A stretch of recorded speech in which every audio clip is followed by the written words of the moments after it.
These are 5 must-add players on the waiver wire for fantasy football in week 4. This is a PSA, just to get it out there. If Trey Benson is available in your leagues, he probably isn't, but he is rostered in just 52% of Yahoo leagues.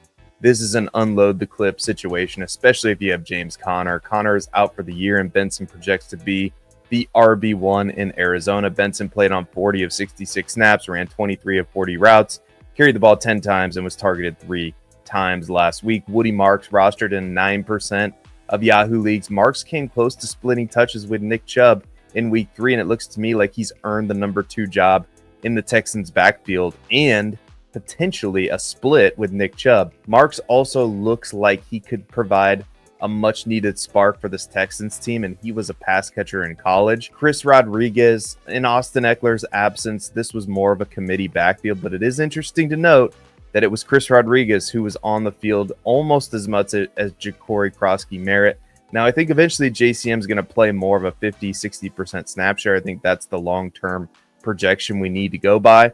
But that means there will be some usage for one of these running backs, and I would bet on Chris Rodriguez right now. It's not bad to add Jeremy McNichols either if he's available, but Chris Rodriguez seems to be the guy. Again, only 1 week of data to go off of. Sterling Shepard. Mike Evans is going to miss some time with a hamstring injury most likely, and it could be Sterling Shepard who sees more targets head his way. It's worth pointing out that Chris Godwin should be returning soon, so this could be a short-lived thing, but so I wouldn't go crazy here.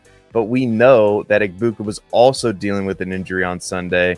So while it may be short-lived, it could be really good while it lasts. And I'm going to throw out Torrey Horton. Horton is coming off back-to-back weeks of producing double-digit PPR fantasy points. This is largely because he caught a touchdown in back-to-back games, but it looks like Horton has a solidified role on an offense that is surprising me in how effective it can be. And Jalen Tolbert. CeeDee Lamb is going to miss time with an ankle injury, and it was Tolbert who filled in for Lamb from a usage standpoint. 65 snaps, 42 routes run, and 6 targets last week. This defense, we know it's going to be bad, so there's going to be opportunities for a player like Jalen Tolbert in CeeDee Lamb's absence.